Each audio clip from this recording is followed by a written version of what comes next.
Bom, moçada do canal, vamos agora ao nosso vídeo número 3 aqui, referente às questões do cargo de pedagogo da prova da SEDESH.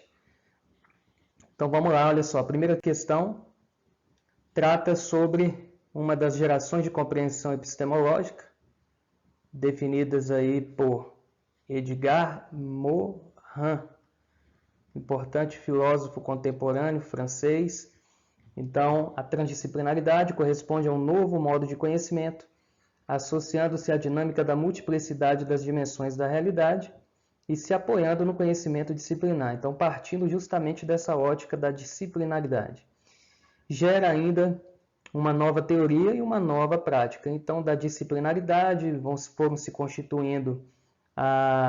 foi se constituindo a perspectiva multidisciplinar, posteriormente a perspectiva interdisciplinar, e atualmente nós temos aí a perspectiva transdisciplinar, que inclusive supera essa proposta da interdisciplinaridade. Lembrando sempre que não se fala de transdisciplinaridade sem, é claro, tá certo, as perspectivas ou gerações de compreensão anteriores aqui citadas. Então, gera ainda uma nova teoria, uma nova prática. E sua finalidade é a compreensão do mundo atual. E um dos imperativos para isso é a unidade do termo incluso e a complexidade. Então, essa proposta da pedagogia da complexidade também vinculada à teorização aí de Edgar Morin. Desses pilares emergem a epistemologia, que é o estudo do conhecimento, assim como também a metodologia transdisciplinares. Isso significa que a prática educativa se apresenta com os seguintes desafios na incorporação dos princípios da transdisciplinaridade. Então, está aqui o tema central da questão aí. Princípios da transdisciplinaridade. Então, olha só, pessoal. Primeiro, superar o princípio da fragmentação, ok? Da divisão, da simplificação, da redução, que leva à descontextualização do agir pedagógico. Então, ou seja, que leva a essa dissociação entre os elementos teóricos e práticos, observando que o princípio da fragmentação, da divisão, da simplificação estão tipificados na proposta disciplinar e multi e pluridisciplinar. Então, aqui está certinho. Está aí um dos princípios da transdisciplinaridade. Segundo, superar a formação do tipo disciplinar. Perfeito, está aqui. Terceiro, considerar cada problema simultaneamente no campo de vários níveis de realidade. Então, ó, consideração de cada problema simultaneamente. Perfeito. No campo de vários níveis de realidade. O que vai tornar aí a perspectiva da busca do conhecimento dentro do paradigma da complexidade. Reconhecer a complexidade intrínseca do problema, isto é, a impossibilidade da decomposição do problema em partes simples fundamentais. Então, ou seja, impossibilidade de decompor o problema em partes simples é uma das perspectivas aí do reconhecimento da complexidade das diferentes áreas de conhecimento, tá certo? Então, esse reconhecimento, ele também é um dos princípios da transdisciplinaridade. Após a análise dos itens acima, marque a alternativa correta. Nós temos aqui, portanto, letra D de danado. Todos os itens estão corretos. Então, olha só. Leandro, tem algumas referências aí para você nos informar e que, de certo modo, respondem essa tua análise aqui com relação a essa questão, considerando as 4 afirmativas corretas? Sim. Então, olha aqui as referências. Então, esses links estarão disponibilizados lá na nossa descrição aqui do vídeo, beleza? Então, esses 3 vídeos aí eu vou estar disponibilizando lá para vocês darem uma lida nesses textos. Então, nós temos 3 textos aí que fundamentam. Principalmente esse segundo aqui, ó. Então, dos 3, se você não tiver tempo de ler tudo, indico a leitura desse do meio aí. Tá bacana? Continuando, questão 2. Os espaços de participação nas decisões da escola devem ser ampliados cada vez mais, seja no processo de escolha de dirigentes, seja nas deliberações acerca das questões financeiras, pedagógicas e administrativas. Regina Viais Gracindo, inclusive foi aí minha professora na Universidade de Brasília, foi uma figura de muita importância, né? Infelizmente já falecida, mas foi uma figura de muita importância na minha formação acadêmica.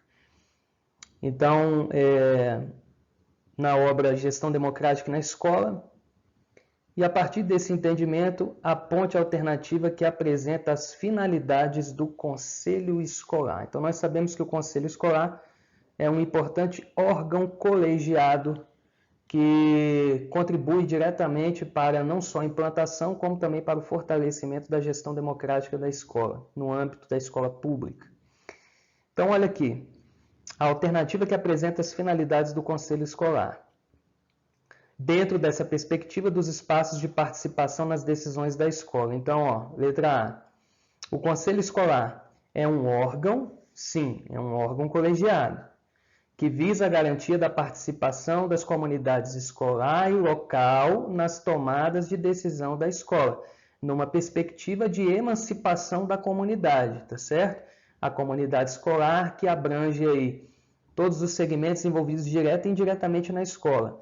Então, quando a gente fala de segmentos, a gente pode exemplificar como servidores técnico-administrativos, corpo docente, corpo discente, pais, enfim. Então, nós temos aí um conjunto de sujeitos, de instâncias que, de certo modo, são representadas através dos conselhos escolares. Então, essa daqui, bacana. Nós temos aí algumas bases teóricas, inclusive o Programa Nacional de Fortalecimento dos Conselhos Escolares, que é um importante programa coordenado pelo Ministério da Educação, junto aos mais diversos sistemas de ensino do país, e que promove justamente políticas de formação, de capacitação dos servidores dos sistemas de ensino, de profissionais da educação de modo geral, a respeito da importância do Conselho Escolar enquanto um órgão que visa justamente essa garantia aí da participação das comunidades local e escolar, nas tomadas, portanto, de decisão aí da escola. Letra B. O Conselho Escolar é um eficiente instrumento fiscalizador das ações da equipe diretiva da escola? Sim, esse item aí não está errado, não. É um eficiente instrumento fiscalizador? É uma das funções do Conselho Escolar, justamente a função fiscalizadora. Porém, não se restringe a fiscalizar. O Conselho Escolar assume funções como consultivas, deliberativas, participativas, mobilizadoras, além, é claro, da função fiscalizadora. Só que, fazendo uma correspondência com o enunciado da questão, porque você pode estar se perguntando assim, bom, mas ele não está excluindo outras possibilidades, outras naturezas funcionais do Conselho. Realmente não. Só que o item que melhor se adequa ao enunciado da questão, em questões do IBRAE, a gente tem que estar buscando isso. O item que melhor se adequa, ou o item mais coerente ou mais correto com o enunciado. Então, o que o enunciado está falando? Os espaços de participação nas decisões da escola devem ser ampliados cada vez mais, seja no processo de escolha de dirigentes, seja nas deliberações acerca das questões financeiras, pedagógicas e administrativas. Então, a letra A, sim, ela trata justamente sobre essa questão da ampliação dos espaços de participação. A letra C, o Conselho Escolar deverá ser composto pelas entidades da comunidade local, representantes sindicais, da segurança pública, entre outros, tendo em vista a sua finalidade administrativa. Então, mesma lógica. Não tem apenas uma finalidade administrativa, muito pelo contrário. Então, assim, deverá ser composto pelas entidades da comunidade local, representantes sindicais, da segurança pública. Aí nós temos algumas controvérsias, tá certo? Com relação à participação de certos segmentos aí indicados, como representantes sindicais e de segurança pública. Nós não temos aí essa indicação, por exemplo, no Programa Nacional de Fortalecimento dos Conselhos Escolares. Letra D. É a atribuição do Conselho Escolar referendar as decisões tomadas pelo diretor ou pela diretora da escola, levando-se em conta o status hierárquico de seu cargo. as decisões não são tomadas pelo diretor, não são tomadas pela direção de forma unilateral. Caso contrário, nós teríamos aí um modelo de gestão tradicional e não democrática. Lembrando que o órgão colegiado intitulado Conselho Escolar, ele contribui na promoção de uma gestão verdadeiramente democrática.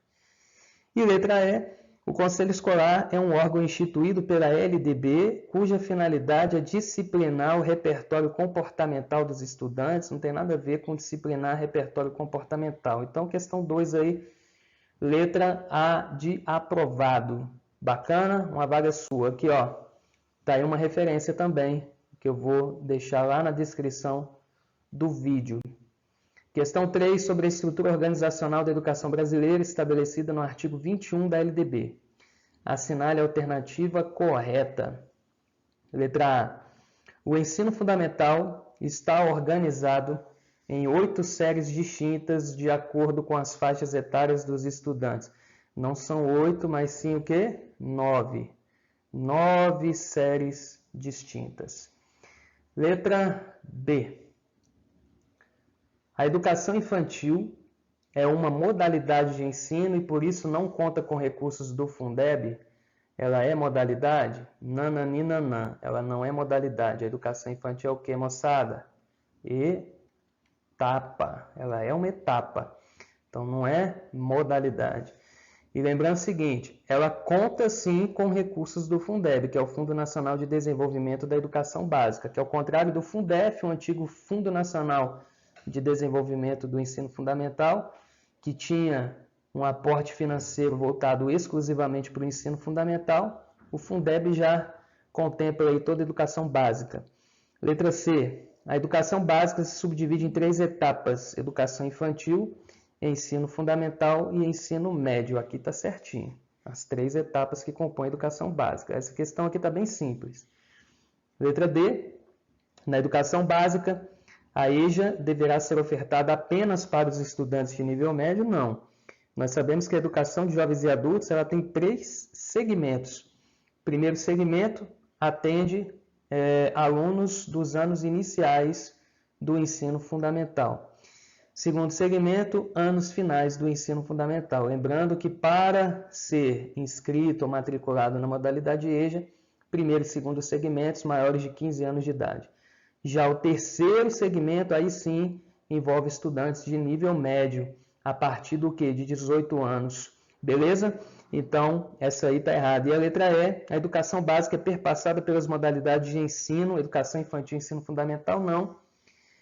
Não são modalidades, mas sim etapas. Beleza? Então, essa questão 3 aí está relativamente fácil. Vamos agora para a próxima, questão de número 4. Questão 4 é o seguinte, galera. Entre as modernas ferramentas de gestão de pessoas nas organizações, a cultura organizacional, cultura organizacional. Quem é meu aluno aí das turmas presenciais de fim de semana, praticamente em todas as aulas nós fizemos questões de cultura organizacional. Então, olha só.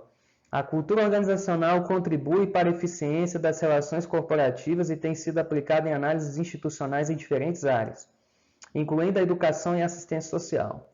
As afirmativas abaixo situam o início histórico e os aspectos conceituais. Indique a assertiva incorreta, letra A. Cultura organizacional é o complexo de hábitos e crenças, vamos destacando aqui, hábitos e crenças, estabelecidos através de normas, valores... Opa, pera aí que a caneta tá dando piti aqui. Estabelecidos através de normas... Deixa eu dar uma apagada nesse negócio aqui que virou um fuzuê aqui. Pronto. Complexo de hábitos e crenças. Destacando aqui novamente. Pronto. Estabelecidos através de normas, valores, atitudes e expectativas compartilhadas pelos membros da organização. Perfeito. Os primeiros estudos apareceram nos anos de 1980. Bacana, isso daqui está certinho. Letra A, verdadeiro, bacana. Essa mesa digitalizadora aqui está dando pau. Entende-se como cultura organizacional o conjunto de sentimentos e memórias dos funcionários de uma empresa, que se sentem orgulhosos por fazer parte de uma organização, compartilham espontaneamente essas representações e empreendem esforços para que seja bem-sucedido. Aqui, se você não tiver a manha, se você não tiver a informação aí referente ao conteúdo, e você fizer uma leitura mecânica aqui, você vai passar batido. Falou de conjunto de sentimentos, galera, ó. Sentimentos e memórias, isso não é definição de cultura. Isso aqui é o quê? Definição de clima organizacional. Então, é uma das definições aí vistas na literatura referente a clima organizacional. Por favor, não confundam cultura com clima organizacional. Então, ó, entende-se como clima organizacional, conjunto de sentimentos e memórias dos funcionários de uma empresa que se sentem orgulhosos por fazer parte de uma organização. Então, ó, orgulho por fazer parte de uma organização, compartilham espontaneamente essas representações e empreendem esforços para que seja bem-sucedida. Desde, é claro, que nós tenhamos um bom clima organizacional para que os próprios funcionários possam agir dessa maneira. Então, essa questão 4 aqui, letra B, ela não tem correspondência com a definição aí de cultura organizacional. Vamos ver as outras. Letra C. A cultura organizacional é uma ferramenta importante para a gestão de pessoas no cenário socioeconômico atual. Ok? O rápido movimento das mudanças externas exige que as organizações criem e desenvolvam eficazes mecanismos internos para corresponder às transformações culturais. Nesse contexto, a análise crítica e propositiva da cultura organizacional constitui-se instrumento com forte poder de intervenção inovadora. Atua ainda nas questões conceituais, na formação e na construção de identidade, dimensões vitais do ambiente organizacional. Essa está perfeito. Os estudos enfocando a dimensão cultural das organizações surgiram em torno de 1980 devido à observação do efeito positivo de um pressuposto ou uma crença quanto ao bom desempenho de empresas japonesas, principalmente, pessoal, a partir lá do final lá da Segunda Guerra Mundial, entre a primeira e a segunda metades do século XX, do chamado Toyotismo, tá certo? Então, referente ao bom desempenho de empresas japonesas, e acreditou-se que quanto maior fosse a adesão dos trabalhadores à filosofia e aos valores de uma organização, melhor seria o seu desempenho econômico e seu sucesso. Até também em virtude da rápida recuperação do Japão após a Segunda Guerra Mundial, tá certo? Então, o Japão, ele cresceu de maneira assombrosa, né? De uma maneira muito rápida, a ponto de se tornar rapidamente aí a segunda maior economia do mundo. Atualmente, foi superado pela China, tá certo? Então, o PIB da China hoje já se configura como a segunda maior economia do mundo. Mas o Japão está lá em terceiro, né?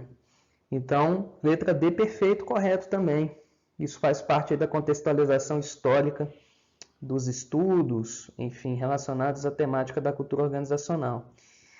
E a letra E, ela vai falar de um importante cara que também eu cansei de falar em sala, Edgar Schein. Então, Edgar Schein, que nasceu lá na década de 20, e que foi um dos precursores do termo, da definição de cultura organizacional, considerado aí como grande expoente, né, uma grande figura precursora do conceito, da definição aí de cultura organizacional. Então, a cultura organizacional diz respeito às relações e maneiras de interação, organização e ação das pessoas dentro de sua empresa, beleza. Schein a define como modelo dos pressupostos básicos que determinado grupo tem inventado, descoberto ou desenvolvido no processo de aprendizagem para lidar com os problemas de adaptação externa e integração interna. Então, as influências do meio, do contexto social, dentro da própria organização interna. E busca a evolução das relações de trabalho, a produtividade e a qualidade de vida das pessoas envolvidas. Essa aqui também está perfect. Portanto, essa questão aí, gabarito, letra B de bacana. E por último, a questão 5. Umas questões longas, né? Na vigência dos princípios tayloristas, uma coisa também que eu cansei de falar em sala, vai cair taylorismo na prova. Então, lembrando que o terrorismo surgiu lá na primeira metade do século XX, tá certo? Então, primeira metade do século XX, impulsionando a chamada Segunda Revolução Industrial, tá certo? Deu pau de novo aqui a caneta. Oh, meu Deus do céu. Bom, então vamos lá. Então, impulsionando aí a chamada Segunda Revolução Industrial, beleza? Então, ali na primeira metadezinha do século XX, o terrorismo que foi marcado aí por alguns elementos como a hierarquização, a centralização de poder, manda quem pode, obedece quem tem juízo, uso das técnicas corretas para a execução de um determinado trabalho ou tarefa, enfim. Então, as atividades da gestão de pessoas, como seleção, treinamento e avaliação, priorizavam o aperfeiçoamento de habilidades específicas relacionadas às questões técnicas do processo de trabalho. Com as transformações em curso nas formas da vida social e reflexos na complexidade das relações de trabalho, as organizações passam a demandar um perfil de trabalhador altamente qualificado. Então, ou seja, no paradigma terrorista-fordista, nós tínhamos um trabalhador monovalente. Então, ele era especializado numa única tarefa. Tanto que uma das características do modelo terrorista e fordista, apresentados inclusive lá no filme do Charlie Chaplin, Tempos Modernos, vale a pena assistir se você não assistiu, tá? Tempos Modernos de Charlie Chaplin. Então, lá você tem a tipificação de um trabalhador monovalente, então especializado numa única tarefa, característica das chamadas operações únicas e repetitivas. Então, a partir do momento em que começa a haver um enfraquecimento, podemos dizer assim, dos regimes terroristas e fordistas, e aí vão surgindo novos modelos, novas correntes, como o próprio toyotismo, o modelo japonês, que já vem a aperfeiçoar esses processos aí introduzidos a partir do terrorismo e do fordismo, vão gerando aí a ideia de um perfil de trabalho mais polivalente, tá certo? Então, um trabalhador altamente qualificado, em múltiplas dimensões do desenvolvimento humano e social. Novos comportamentos para potencializar resultados dependem de mudanças culturais na organização pela integração de dimensões como conhecimentos, práticas, atitudes e habilidades comportamentais flexíveis mediante aprendizagens tanto individual como também coletiva. Em síntese, ao analisar esses procedimentos que envolvem simultaneamente o manejo, planejamento, desenvolvimento, avaliação, entre outros, de processos de assimilação de conhecimentos, integração de habilidades, assimilação de conhecimentos, integração de habilidades e a adoção de atitudes. Quando a gente fala de conhecimentos, habilidades e atitudes, nós temos a configuração de que termo, moçada? Competência.